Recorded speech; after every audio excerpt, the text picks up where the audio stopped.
Con el ministro de Justicia, Luis Cordero, aquí en Mesa Central. Ministro, muchas gracias por estar con nosotros hoy día. Buenos días. Muy buen día. O buenas, casi buenos días. Estamos a punto de que sean buenas tardes. Al Oiga, mediodía. No sé si están buenos los días en la Corte Suprema. Después hablamos del fondo, pero dice acá el Mercurio que por segunda vez en el año una sala de la Corte Suprema no pudo sesionar por falta de titular, la sala cuarta, Sí. la cuarta, la sala laboral, Sí. el viernes pasado. ¿Qué pasa ahí? Es una situación especialmente compleja por lo siguiente. Nosotros estamos con vacantes de la Corte Suprema desde noviembre del año 2022, que fue cuando partió el ministro Guillermo Silva. Luego, en agosto del año pasado, se retiró la fiscal Lía Cabello. En octubre jubiló el ministro Aroldo Brito y en diciembre jubiló el ministro Jorge Dam. Ahora en octubre de este año se retira el ministro Fuentes. O sea, van a ser 4. Van a ser 4 más el fiscal, que para estos efectos tiene el mismo tratamiento en el régimen de nombramiento.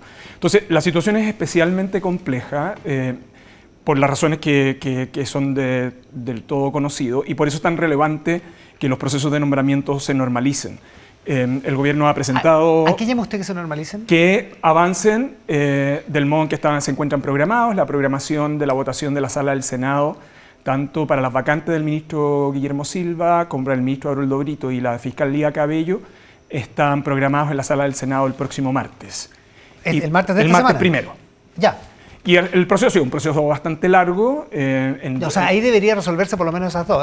Porque se supone que si va a votaciones hay acuerdo, ¿no? Esas dos más el fiscal judicial. Más el fiscal. Que para esto es relevante porque tiene tratamiento de estos efectos. Ahora, ¿por qué es complejo no avanzar en esto? Para que más o menos quienes están escuchándonos lo puedan entender. Hay dos dimensiones. Una, la que hace referencia al mercurio en la nota. Es decir, la probabilidad que tengamos salas que no puedan operar, habitualmente suele suceder con la cuarta. Es decir, de ahí se extraen los ministros para poder cubrir otras salas. La segunda, que es conveniente recordar que mientras no modifiquemos el sistema actual, que no es solo nombramiento, sino que la Corte Suprema tiene reunida función jurisdiccional y función administrativa, claro, los ministros y ministras de la Corte Suprema, además de decidir casos, están dedicados a otro tipo de asuntos administrativos. Y lo tercero, que pasan a tener un rol mucho más protagónico, un tipo de juez transitorio que en general tiene mecanismos acotados, pero que pueden provocar efectos sistémicos complejos, que son los abogados integrantes. Que son una anomalía, ¿no? Son una anomalía que hace muchísimos años en el país se quiere retirar, pero para que también tengamos órdenes de proporción. Nosotros tenemos 21 cargos en la Corte Suprema y 12 son nombramientos de abogados integrantes. Para que seamos simples, estos son ternas de la Corte Suprema que nombra el Ejecutivo. En el caso de la Corte Suprema, este Ejecutivo lo hizo y son 3 años. Y en el caso de Cortes de Apelaciones, nosotros tenemos 142 ministros y ministras de Corte de Apelaciones. Y tenemos un número sobre 130 abogados integrantes. Entonces, cuando usted no cubre las plazas regulares, la probabilidad de integración de abogados integrantes, que son jueces transitorios y que tienden a provocar distorsiones en los criterios que utiliza la Corte, son especialmente sensibles. Por eso, cuando me refiero que es necesario regularizar el sistema de nombramiento, tiene que ver con este tipo de aspectos. Ahora, además, estos 3 candidatos, disculpe Iván, son 3 jueces de carrera, llevan 30 años, ingresaron a eso es lo que se vota en este martes. Lo que se vota en este martes, sí. El problema parece ser la dificultad del proceso, del proceso de acuerdo. Y en eso también es un problema de la política profesional, que no está siendo capaz de llegar a acuerdos razonables respecto a estos nombramientos, porque nombrar jueces ¿cómo va a ser tan difícil si son gente más o menos capacitada, digamos? Sí, pero lo que pasa es que hay 2 dimensiones en esto. La primera... Lo mismo se puede decir del cargo de contralor, digamos. Sí, pero además podemos sumar varias otras cosas. La primera es que entre el año pasado y el Senado ha reunido o ha concentrado una gran cantidad de nombramientos. El Senado es la institución que, por definición constitucional, es la que participa en algunos conombramientos de autoridades o de cargos de dirección superior, esencialmente en instituciones autónomas. Entonces, el año pasado ya estuvo muy congestionado, había mucho retraso en los nombramientos para ministros y ministras del Tribunal Constitucional, que le correspondía a la Cámara y al Senado. La Defensoría de la Niñez también tuvimos también fue lento. Hay otro tipo de cargos que probablemente las personas no tienen en su radar, pero por ejemplo los jueces del Tribunal Ambiental se nombran mediante este mecanismo al cual se adiciona alta dirección pública. Yeah. Y había muchos retrasos, el año pasado se regularizaron, pero ya para este año tenemos que nombrar 5 jueces. Entonces, Ya, eso o sea, ¿es atochamiento? es atochamiento. ¿También es falta de acuerdo? Yo diría que tiene que ver con las dinámicas en las cuales se dan ciertas discusiones. El sistema institucional chileno para estos connombramientos requiere la participación de una comisión, mayoritariamente es la Comisión de Constitución, aunque no en todos los casos, y luego la ratificación de la sala. Eso tiende a generar más la carga legislativa que ha existido en torno a toda la agenda de seguridad, una intensidad que el Congreso no había tenido y particularmente el Senado durante mucho tiempo. Ahora, nosotros hemos dado razones para sostener del por qué es conveniente avanzar este nombramiento. La Corte Suprema más que nunca en estos momentos requiere recuperar normalidad y sobre todo garantizarle al país continuidad al servicio judicial. Claro, tiene 17 miembros ahora, contando los que faltan más la suspendida y se va a jubilar otro, van a quedar con 16. Así es. O sea, entonces los riesgos a los cuales hace referencia, claro. La probabilidad sigue siendo mayor y eso en algún momento puede dejar una situación muy difícil, y es que el Pleno quede sin acuerdo para tomar decisiones en determinado tipo de casos, y eso, por cierto, afecta a la continuidad del servicio judicial. Dicho eso, ¿por qué no rescatar un proyecto que ya está en tramitación de reforma de nombramiento e insistir o ir con un proyecto nuevo, que es lo que usted anunció para octubre? Por varias dimensiones. La primera es porque desde el año 91 nosotros tenemos iniciativas en materia de reforma al sistema de nombramiento. Y la primera iniciativa más conocida es la del exministro Cumplido. Si uno mira ese proyecto era la agenda de reforma de 30 años al Poder Judicial. ¿Y por qué yo he insistido tanto en rescatar, probablemente no el diseño, pero sí el contenido de ese proyecto? Porque probablemente hay mucha gente joven que nos está viendo, pero que es bueno que... A finales de los 80 en el país existía una discusión muy intensa, recordará usted, Iván, sobre el funcionamiento del Poder Judicial en dictadura. Y ahí existió un grupo de intelectuales y profesores de Derecho que al amparo de la Comisión de Promoción Universitaria, la CPU, se desarrollaron una gran cantidad de documentos reflexionando sobre la cultura judicial en Chile, la cultura legal, en fin. La reforma del 91 de Cumplido recogía bastante de eso, aunque el Congreso no lo aprobó, de hecho quedó tempranamente detenida. De ahí deriva lo que posteriormente fue la Academia Judicial, de ahí deriva la reforma de la Corte Suprema del 97, no probablemente como la pensaba Cumplido, en fin. De ahí en adelante han existido una gran cantidad de iniciativas, desde mensajes presidenciales, la propuesta de reforma constitucional de la presidenta Bachelet algo tenía, están los 2 procesos constituyentes, está la propuesta del comité de expertos, está la propuesta del presidente Piñera, y están las mociones parlamentarias. Ahora usted me preguntará, ¿pero qué tenían esos proyectos que puedan ser insuficientes? El primero es que hay que hacerse cargo no solo del mecanismo del sistema de nombramiento, sino que también del régimen de administración de la Corte. Y segundo, que es algo que yo en estas semanas, por instrucciones del presidente, me he encontrado conversando transversalmente, es que nunca hemos puesto los flujos de evaluación. O sea, no basta simplemente con modificar el sistema de nombramiento. Uno de los aspectos claves es cómo se desarrollan los mecanismos de promoción y nombramiento. Lo voy a decir en los siguientes términos. En Chile, el único momento en que una persona que desea ser juez es evaluado en concursos de oposición y otro tipo de evaluaciones es cuando ingresa a la Academia Judicial. Después, para ser nombrado juez en otro lugar, a acceder a la Corte de Apelaciones, no hay mecanismos de oposición. Entonces, ¿cuáles son los requisitos? Mire, ser chileno, chilena, ser abogado o abogada, tener un número de años en el cargo, y luego ¿quién vota? La Corte de Apelaciones respectiva o la Corte Suprema. Entonces, en rigor, el destino de los jueces se decide en la votación de los plenos, y eso genera incentivo a contactos impropios. Entonces, porque hay que tener esos votos para... Y entonces, no hay otra manera que sin esos votos. Y esto es un tema de diseño, o sea, es un problema de diseño. ¿Y eso es lo que se intenta ahora? Y una de las razones que el Ejecutivo ha puesto énfasis, y por eso nosotros hemos mantenido esta conversación, porque uno probablemente hay varios elementos comunes y diferencias en las propuestas previas, pero hay una que no está, que tiene que ver con cómo se realizan los procesos de concurso.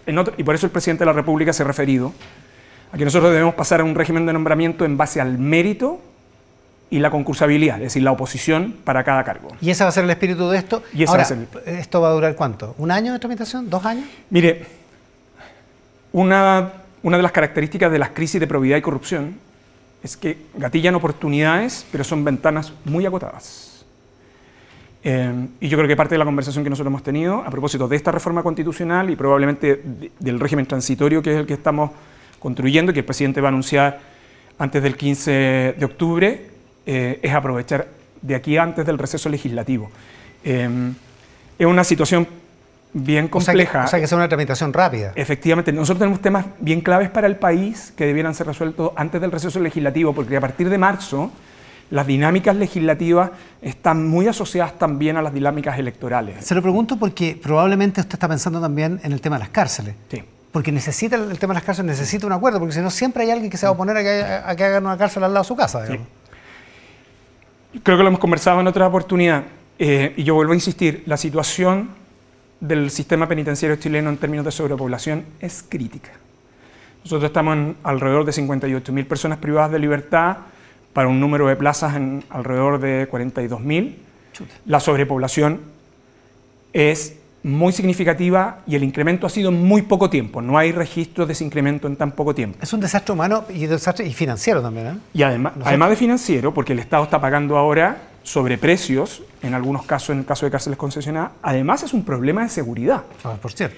Porque nosotros acabamos de haber tenido entre miércoles y viernes el 5º encuentro de bien público que organiza el BID, que lo organizó con el Ministerio de Justicia, donde asistieron representantes de los Ministerios de Seguridad y de Justicia de América Latina, donde hablamos específicamente de este tema. ¿Y por qué esto es tan relevante? Mire, la sobrepoblación tiene una dimensión de derechos humanos, pero que es importante. Pero si alguien que nos está viendo dijera, mire, no es relevante eso para mí, yo le diría, ¿sabe qué? El segundo aspecto por el cual es relevante preocuparnos de sobrepoblación es que por el tipo de delitos que se están cometiendo en el país, nosotros necesitamos gestión eficiente de cada metro cuadrado y sobre todo segregación eficaz para organizaciones criminales. La experiencia de América Latina es que cuando los países no pongan enfoque en sobrepoblación, terminan la sobrepoblación generando condiciones de reclutamiento para organizaciones criminales con cargo de fondos fiscales. Entonces, claro, es impopular probablemente hablar de esto, pero yo no me voy a cansar de decirlo, que si nosotros no resolvemos en el corto plazo el número de plazas que necesitamos, nosotros no solo tenemos un tema de degradación de derechos, sino que tenemos un riesgo de seguridad desde las cárceles hacia afuera que es muy importante. ¿Y la política profesional está consciente de ese riesgo? ¿Está dispuesta a un acuerdo, aunque sea después de las elecciones? Mire, yo en esto me reuní con todo el mundo. De hecho, tanto en la Cámara como en el Senado, las sesiones han sido decretadas secretas, entre otras cosas porque el Ejecutivo ha entregado antecedentes no solo de proyección, sino que de algunos datos que en materia de seguridad es conveniente que fueran conocidos de esa manera. La decisión que, luego de esa conversación que el presidente me encomendó, fue que tratáramos de avanzar en un fast track para la construcción y edificación de cárceles y ampliaciones que no solo abarcara un establecimiento, sino que fueran las 14.000 plazas que están programadas y financiadas. Que es un aspecto muy relevante del presupuesto al cual va a hacer referencia. Una veintena de cárceles, más o menos. Son 14.000 plazas, son ampliaciones en una cantidad importante del país, más 2 cárceles nuevas. Ah, ya. Pero con un número muy significativo.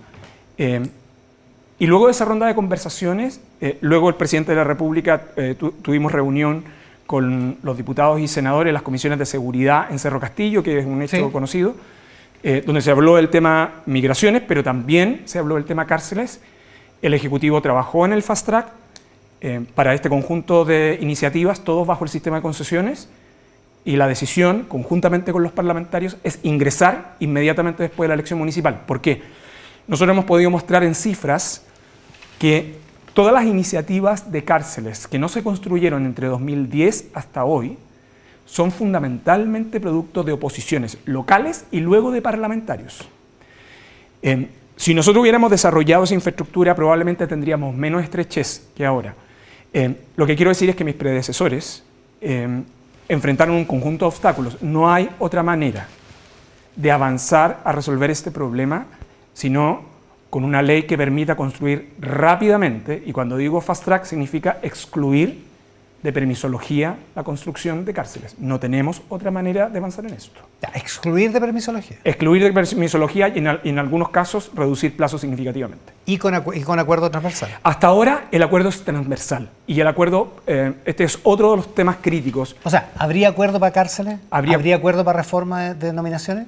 Habría acuerdo para cárceles y tenemos una muy buena voluntad transversal para abordar en el tema de nominación. Probablemente pueden existir diferencias sobre determinado tipo de énfasis. Creo que hay un gran acuerdo que el sistema de nombramiento tiene que abordar también el proceso de selección, pero yo diría que en cárceles hay pleno acuerdo y la disposición, por cierto, de ingresado al proyecto tener una tramitación muy expedita. A propósito de seguridad, ministro, la salida del general Yáñez, pues, hay un problema con el timing, ¿no? con la oportunidad, porque hay un problema de seguridad importante, particularmente esta semana, principalmente con lo de Puente Alto. Pero está esta idea de la doctrina Toá. La propia ministra ha dicho que se intentó desmarcar esta semana del asunto, pero existe esa idea de que un funcionario que es formalizado no puede permanecer en su cargo, ese principio. Lo que le daría, el Mercurio lo afirma en su editorial de hoy, por ejemplo, pero es bastante lógico pensarlo, le daría a la Fiscalía el poder de decidir la continuidad de cualquier funcionario, solo con, básicamente, no es así de simple, pero básicamente por el expediente de anunciar su formalización, digamos. Sí, pero hay tres dimensiones en ese punto que creo es conveniente. Ese argumento que está en la editorial hoy día, el Mercurio se había esgrimido con anterioridad también. Sí. Y es la posición del Ejecutivo ha tenido que ver no en relación al general Yáñez, sino en relación a cualquier persona que está en un cargo de dirección pública, en el entendido de cómo puedan o no puedan afectar las instituciones. Y yo creo que lo más decidor en esto no es la posición del gobierno, sino que la declaración del propio general Yáñez. Cuando el general Yáñez salió del Palacio de la Moneda y tuvo esa conversación con los periodistas, él fue bien enfático del por qué estaba renunciando. Sí.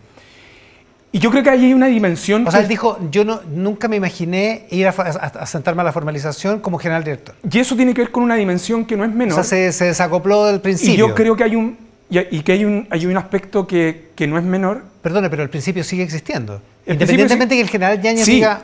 pero que yo creo que el principio tiene la inspiración en el propósito que está detrás de la declaración del general Yáñez. Que yo creo que es en algún sentido también, recordará usted, algunos años atrás, en el caso del general Martínez, el ex comandante en jefe del ejército, que renuncia porque él estaba citado y probablemente lo iban a procesar, y lo hace, de hecho, pocos días antes del traspaso del mando. Y a mí me parece que esa dimensión de la función pública, yo sé que esto da origen a toda una discusión, pero hay una dimensión de la función pública que me parece relevante tener en consideración. Y creo que hay en cómo se respetan las instituciones, de las cuales además, en el caso de funcionarios como el general Yáñez, han hecho toda su vida en la institución. Y hay una dimensión que yo creo que también es relevante, y es que el general Yáñez termina su gestión habiendo logrado importantes resultados para Carabineros en una institución que asumió en condiciones muy difíciles, y que no solo en términos de confianza pública, sino que también en términos operativos. Ahora, y en materia de derechos humanos yo creo que ha avanzado bastante. Evelyn Matei, otros personeros de oposición, dice todo el mundo al revés, la gente que está a cargo de la seguridad, que tiene mal desempeño, se queda en su puesto, el general Yáñez, que tiene buen desempeño, incluso usted mismo lo dice, se tiene que ir. O sea, digo, hay una paradoja aparente, ¿no? Pero es la paradoja a partir de un punto que probablemente no tiene que ver con el propósito que está detrás de eso. Por eso yo creo que el que refleja mejor el propósito perseguido con eso son las propias declaraciones del general Yáñez. ¿Pero no es un golpe a la seguridad? ¿O no es un golpe ahí yo creo que es un tema que yo creo que es importante reflejar en un aspecto de esto.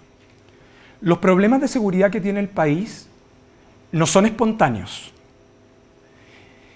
Y por cierto, están precedidos de una serie de elementos, antecedentes, condiciones, algunas con acciones que realizó el Estado, otras con omisiones que realizó. Este fenómeno, por cierto, usted sabe que no solo está ocurriendo en Chile, sino que está ocurriendo en distintas partes del mundo, y eso tiene elementos en común: detraimiento del Estado en algunos casos, la expansión de las organizaciones criminales y los efectos corrosivos que tiene la corrupción en el caso de ella, etc. Al gobierno le ha correspondido establecer ciertas consideraciones institucionales y abordar directamente el asunto. Al gobierno directamente, al gobierno con el Congreso, con la actualización de una legislación que el país no tenía en una serie de casos. Y a las administraciones que siguen le corresponde también un conjunto de tareas. Lo que quiero, le hago este breve resumen para decirle lo siguiente. Los problemas de seguridad no son problemas de liderazgos personales, son problemas de liderazgos institucionales. Y lo clave en esto es la continuidad de la función policial, lo clave es la continuidad del funcionamiento del Ministerio Público, lo clave es la continuidad del funcionamiento del sistema judicial. Y por eso, yo creo que es muy relevante siempre tener en consideración la sanidad de las instituciones. Y eso es lo que yo creo que es el foco cuando uno quiere aproximarse concreta y específicamente en los temas de seguridad. Los temas de seguridad nos han venido acompañando, tenemos un tema complejo en la actualidad y los temas de seguridad van a seguir proyectándose hacia el futuro. Estamos en un momento, y esto yo creo que además es lo clave. Seguridad tiene una particularidad, hay otros temas de la política pública que son relevantes, pero tiene la particularidad en que usted necesita compromisos colectivos. Usted puede tener rivalidades o discrepancias políticas, pero en seguridad esas discrepancias políticas tienen que estar subordinadas a un fin, porque siendo un problema colectivo de carácter muy estructural para la sociedad, lo relevante es que manteniendo esas discrepancias, más o menos todos nos orientemos al mismo propósito fin. Por una razón extremadamente simple. El principal beneficiado del encrispamiento político, la división que provoca los temas de seguridad son las organizaciones criminales. Es que si eso es así, estamos, el Quique Mujica lo acaba de decir en el bloque anterior en este mismo lugar, estamos en un terreno extremadamente fértil para el crimen organizado. O sea, tenemos una política que no está de acuerdo en las principales cosas. Tenemos una Corte Suprema que está afectada, tenemos un Ministerio Público que está afectado, o sea, hay muchas dimensiones de afectación por sospecha de corrupción, por sospecha de tráfico de influencia, por sospecha de un montón de cosas, o por falta de acuerdos o encrespamiento, como dice usted, que hacen que esto sea así tal como usted lo describe, digamos. Sí, pero Chile tiene una fortaleza. A ver. Primero, todo esto supone que las instituciones y determinadas... El diseño institucional está hecho esencialmente con estructuras de pesos, contrapesos y reacciones, porque con probabilidad en algún momento las instituciones fallan o sus funcionarios fallan, cometen delitos, infracciones administrativas, etc. Pero Chile tiene una gran fortaleza, y es que entre medio de los problemas es capaz de enfrentar los escándalos. Entonces yo haría dos dimensiones. La primera, ¿ha logrado acuerdo el Ejecutivo con el Congreso para abordar temas de seguridad? La respuesta es sí. ¿Hemos adoptado legislación y actualización de legislación en materia de seguridad? Sí, es probable que sin ese contexto la cantidad de leyes y reformas que hemos realizado en este periodo hubiese sido sencillamente imposible. Le doy solo un ejemplo, Iván. La reforma al Código Procesal Penal más importante que se ha realizado de su dictación está en este proyecto que se llama reincidencia, pero en verdad es la reforma más estructural al Código para permitir mayor expedición. La inversión en reforzamiento institucional más significativa de este periodo está en el Ministerio Público, el proyecto de fortalecimiento y el proyecto de la Fiscalía Supraterritorial. Cuando usted mira la estructura de aprobación de leyes, reflejan amplios consensos. ¿Y por qué le quiero decir? Porque usted y yo probablemente podamos tener discrepancias, pero resuelta la ley de qué es delito, qué no es delito y cómo se persigue, lo que uno corresponde es mirar la eficacia estatal. Entonces, hay una dimensión que pareciera que a ratos no nos gusta decir, pero que es una dimensión cierta. Y la dimensión es que hemos tenido acuerdo en materia de seguridad en la legislación. Lo segundo, hemos tenido acuerdo en reforzar los recursos públicos para la policía, para el Ministerio Público, que están manifestados en las últimas leyes de presupuesto y en esta en particular, como ya lo anticipaba el ministro Marcelli y esta noche lo detallará el presidente de la República. Pero también hay una dimensión que tiene que ver con la eficacia, ¿no? Y en esa eficacia, este es un tema que supone mirar esto en una dimensión transversal, es decir, cómo funciona la red de instituciones públicas y privadas con este fin. Es cierto que tenemos problemas, pero ¿sabe? Todavía mantenemos la indignación y la reacción. Las tres instituciones, o dos de las instituciones vinculadas a la persecución del delito, están siendo objeto de investigación, fiscales y ministros de la Corte. Pero en Chile eso se está investigando. La prensa lo puede llevar en sus indagaciones. El Ministerio Público realiza las investigaciones penales, el Congreso Nacional la responsabilidad política, la Corte Suprema sus propios mecanismos de investigación, al igual que lo realiza el Ministerio Público. Aún tenemos la capacidad de indignación y esa indignación es indispensable para las reformas institucionales y para poder recuperar la confianza en el sistema de justicia. Nos va a costar una enormidad, porque le quiero decir que las cifras de desconfianza en el sistema de justicia en Chile son estructurales hace 2 décadas, hace 2 décadas. Y la segunda, que es un dato que no es menor, es que la percepción que tienen los chilenos y las chilenas de un trato desigual ante la ley, Chile es el país que tiene por dos décadas ese número en el primer lugar de los países de América Latina. Entonces, tenemos un problema, tal como lo dice Quique Mujica, pero también yo no perdería la dimensión, mirado desde el punto de vista institucional. Yo no estoy siendo optimista, estoy simplemente diciendo que la capacidad del sistema institucional de reaccionar severamente frente a eso también es un activo del sistema democrático chileno. Ahora, lo que viene es clave. Por eso en cárceles nosotros no tenemos margen. Si nosotros no llegamos a ese acuerdo en el Congreso ahora para el fast track de cárceles, mire, este gobierno puede administrar la sobrepoblación de los sistemas penitenciarios, pero el que sigue va a tener una bomba explosiva. Y en los temas de seguridad, los temas son de responsabilidad institucional.